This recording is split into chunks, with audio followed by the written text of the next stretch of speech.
Hola mis potenciales matemáticos, bienvenido a un nuevo video de las matemáticas y la tecnología con Aarón. Hoy vamos a tener un video un poco, digamos, sui generis. Vamos a hablar de el por qué las matemáticas se encuentra estancada el aprendizaje, su aprendizaje en la mayoría de los países de Sudamérica. En muchos casos se dice que el meollo, el centro, está en que el docente debe aprender a conocer al alumno, debe incentivarlo, debe tratar de despertar su atención, bien sea de tratar de estimularlo independientemente de que sea presencial o de que sea virtual. ¿Tiene fundamento esta afirmación o esta hipótesis? Yo pienso que no. El docente no es enteramente el único responsable de la educación del alumno. También hay una responsabilidad compartida de los padres, de los tutores, de los más allegados al alumno o al discípulo en la casa, que tienen que colaborar con la labor de educación que se le está impartiendo en el aula de clase. Porque recuerden que la relación del alumno con el profesor es escasamente durante el periodo que dura la actividad, que dura la clase. Y muchas veces, después que termina la clase, se olvidan de lo que se ha estudiado, se olvidan de lo que se ha enseñado en el aula de clase y no se toman en cuenta ninguna de las claves fundamentales para el aprendizaje. Fíjense, una de las claves fundamentales del aprendizaje es la atención selectiva. ¿En qué consiste la atención selectiva? Bueno, y la mayoría de los educadores la aplican, que simplemente cuando están explicando establecen cuáles, cuáles son los puntos, cuál es el tema, cuáles son los tópicos que debe prestar mayor atención el alumno. ¿Por qué es importante esto? Porque hay materias, nosotros acá estamos hablando de las matemáticas, pero también existen otras materias, la, la, en medicina, la histología, en la biología, donde la información, la cantidad de información es tan vasta que si no se filtra, que si no se selecciona, se hace inmanejable, pues. Se hace inmanejable para el alumno y entonces se hace demasiado tedioso y fatigoso y no se estimula el aprendizaje del alumno. De tal manera que no se obtiene un compromiso por parte del alumno, lo que se llama un compromiso activo. El compromiso activo del alumno hacia el proceso de educación consiste en que él se debe plantear problemas, se debe formular hipótesis, debe tratar de resolver por él mismo algunas situaciones y innovar, porque en eso consiste. ¿Y dónde hace eso? Precisamente en el hogar. En el hogar debe hacerlo, porque no solamente es la labor del docente explicándole directamente en el aula de clase o si es virtual a través de una relación, digamos, de clase a través del sistema que todos conocemos, de cualquier sistema online que es lo que ahorita está en boga y es la tendencia hacia las clases online. No, no solamente es eso. Debe haber un verdadero compromiso activo del alumno hacia la materia, formularse hipótesis, resolver problemas. Y aquí voy a darle un voto positivo a las clases virtuales. Las clases virtuales son muy importantes y son fundamentales. ¿Saben por qué? Porque una de las cosas del compromiso activo es la repetición, es hacer más problemas, tratar de resolver y practicar cada día más. Y a través de las clases virtuales se puede lograr eso.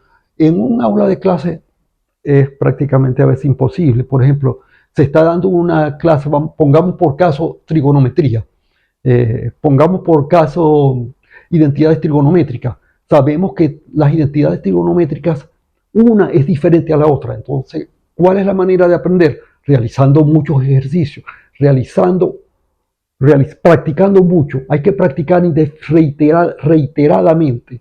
reiteradamente, hay que practicar las matemáticas, es fundamental eso, reiteradamente. Si no se practica, estamos perdidos.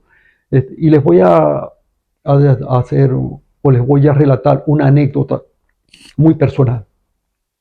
Cuando yo era estudiante, yo adolecía o tenía déficits en el área de las matemáticas. ¿Y cómo yo pude superar eso? ¿Cómo pude superar eso? A través de la atención, pero más que todo de la práctica. Yo recibía las clases, llegaba a mi hogar y ese mismo día practicaba, hacía el ejercicio que me ponía el profesor, me iba al cuaderno, hacía el otro ejercicio, buscaba textos, hacía ejercicios similares. Cuando yo no podía realizar más ejercicios, los paraba allí porque veía que necesitaba más soporte teórico, pero es natural pues que se necesite más soporte teórico. Pues. Después viene la revisión a partir del error. Todo alumno, todos podemos cometer errores, todos podemos cometer errores. Y hasta los mismos docentes a veces explicando cometen errores porque somos humanos, pues. Y hay textos que tienen erratas, hay textos que tienen erratas.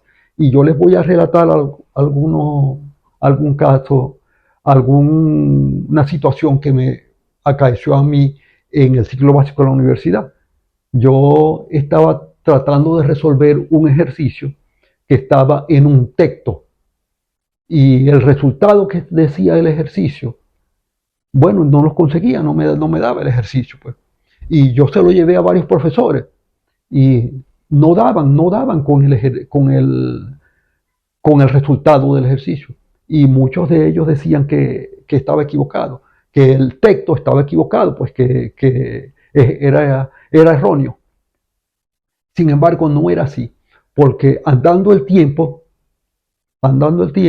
yo conseguí un profesor que le planteé el ejercicio, lo resolvió, me lo explicó y pude comprender dónde estaba el problema, que era un caso muy particular, no se resolvía de la manera tradicional como se resuelven todos los ejercicios, había que tocarlo de una manera específica.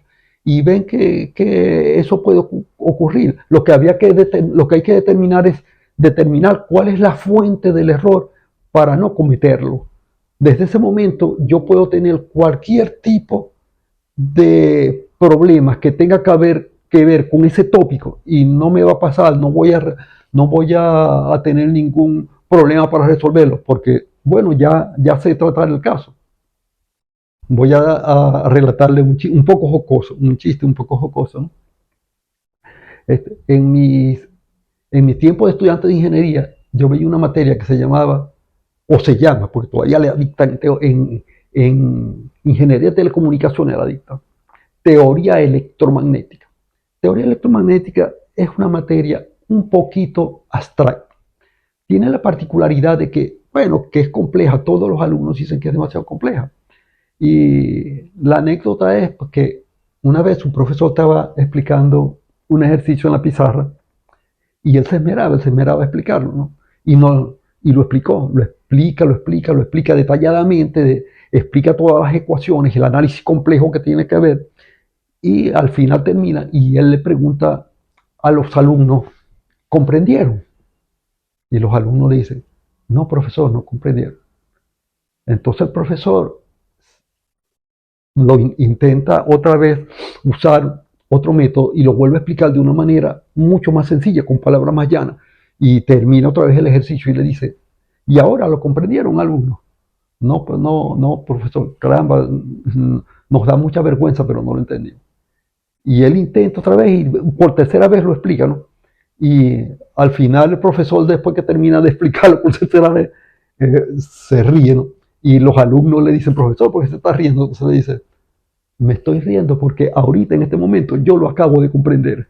Eso es para que vean que en realidad no hay que sentirse frustrado cuando uno no comprende algo, sino que simplemente a partir del error y de la incomprensión, uno puede otra vez reiterar, repetir, volver otra vez hasta que consigue el verdadero sentido y el verdadero método que puede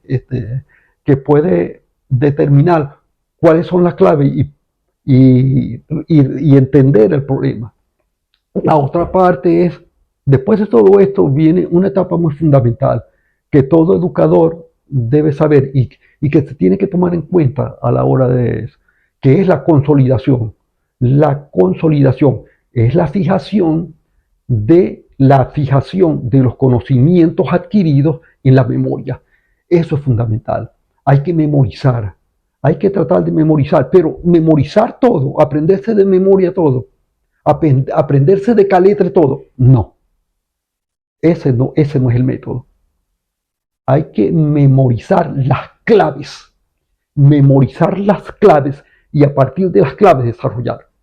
Por ejemplo, vamos al caso de la trigonometría. La trigonometría tiene muchas identidades. Ustedes no se van a aprender todas las claves.